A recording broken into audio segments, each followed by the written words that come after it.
धर्मी लोगों का आपके अपने चैनल पर एक बार फिर स्वागत है। आज मैं आप लोगों को श्राद्धों पर ही बताऊंगा।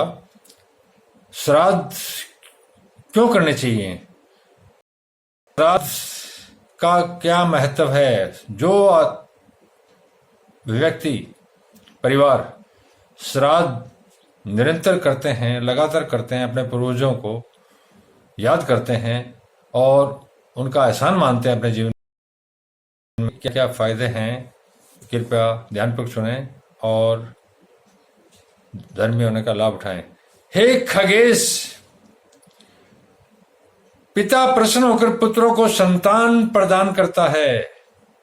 अगर पिता खुश नहीं है तो वह अपने पुत्रों को भी संतान की प्राप्ति नहीं करवाएगा, आशीर्वाद नहीं देगा, और उसके बिना आशीर्वाद के आपका वंश नहीं चलेगा। तो सबसे पहले माता पिता जो जीवित हैं उनकी सेवा करें और घर के अन्य जो बुजुर्ग हैं उनका मान सम्मान में किसी प्रकार का कोई भी भेदभाव न करें, इसका हमेशा ध्यान रखें।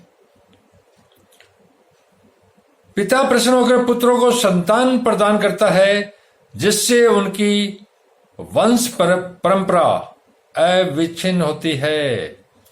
अर्थात है वंश दादा से पिता, पिता से बेटा, बेटे से फिर बेटे का बेटा, ये श्रृंखला बन जाती है। ये श्रृंखला बनाने के लिए पितरों का और जो जीवित पिता है, माता है, उनके प्रति अगर श्रद्धा नहीं होगी, उनके प्रति सेवा नहीं होगी तो यह साइकिल टूट जाएगी और आपके वंश का भी नाश हो जाएगा। श्राद्धकर्ता का पर पिता में प्रसन्न होकर स्वर्णदाता हो जाता है। अब देखिए,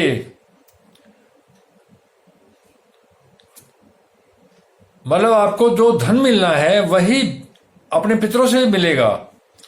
वृद्ध प्रति पिता में प्रसन्न होकर श्राद्धकर्ता को विपुल अनादि प्रदान करते हैं। श्राद्ध के ये जो फल हैं ये ही पितरों के तर्पण से भी प्राप्त होते हैं। श्राद्ध के जो फल हैं वह पितरों के तर्पण, अर्थात जब श्राद्ध का समय आता है, साल में एक बार आता है, उस समय अपने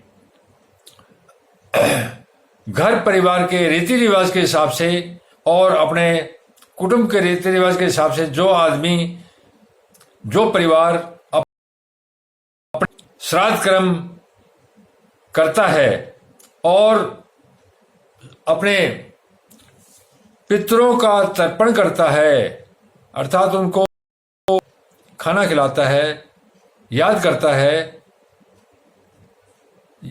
ये उपरोक्त जो फल हैं वो उससे प्राप्त होते हैं।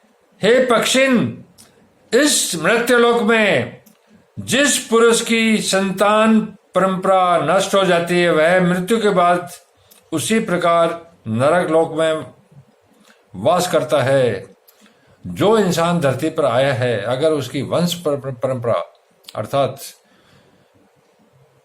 किसी पुरुष के बच्चा ना होना, अगर ऐसा हो जाता है तो वह नरक में निवास करता है, चाहे वो लड़का हो चाहे लड़की हो। वंश परंपरा लगातार एक साइकिल की तरह बढ़नी चाहिए और ये सभी मनुष्यों पर लागू हो जाए तो सारी धरती नष्ट हो जाएगी। इसलिए पितरों का बहुत महत्व है। जिस प्रकार कीचड़ में फंसा हुआ हाथी होता है, नरक भोग प्राप्त करने के बाद वह प्राणी वृक्ष अथवा सरीसृप योनि में जन्म लेता है, बिना वंश चलाए, वह उस आदमी का क्या हाल होगा। नरक भोग की प्राप्ति के बाद वह प्राणी वृक्ष, अच्छा यह तो पेड़ बनता है, सरीसृप योनि में जन्म ले। सरीसृप का मतलब है सांप, कीड़े, रेंगने वाले कीड़ों की योनि में जन्म लेता है। वह उस नरक से बिना संतान के निश्चित ही मुक्त नहीं होता। इस नरक से वह बिना संतान के मुक्त कभी भी नहीं होगा। अतः संतान विहीन मरे हुए प्राणी के लिए आचार्य, शिष्य अथवा दूर के संगोत्री बांधव को उसके उद्देश्य से भक्तिपूर्वक नारायण बलि कर देनी चाहिए।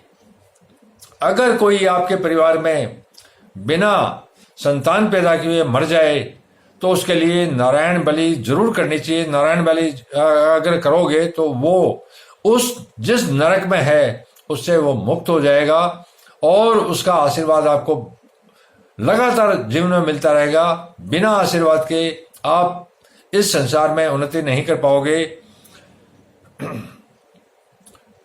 नारायण बलि खास करके उन संबंधियों के लिए है जो बिना संतान पैदा किए हुए कुंवारे या विधुर के रूप में अकाल मृत्यु में इत्यादि में मर जाते हैं। उस कृत्य से पाप विमुक्त होकर वह विशुद्धात्मा निश्चित ही नरक से छुटकारा पा जाता है। अगर आप नारायण बलि करते हो तो वह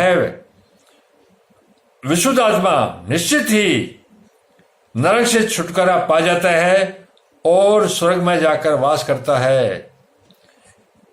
इसमें कुछ भी विचार करने की आवश्यकता नहीं है।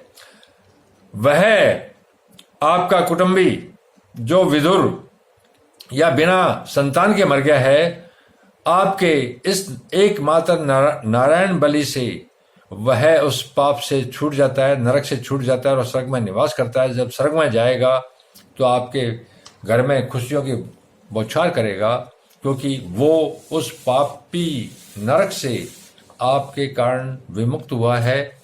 तो कृपया करके श्राद्धों में श्रद्धा के साथ पितरों को अपने दिल और मन से पूरी तरह तर्पण करें, जैसी आपकी गुंजाइश हो उस हिसाब से, और जो भी दान दे सकते हो उनके नाम से, चाहे किसी भी रूप में कैसे भी जितना भी दो।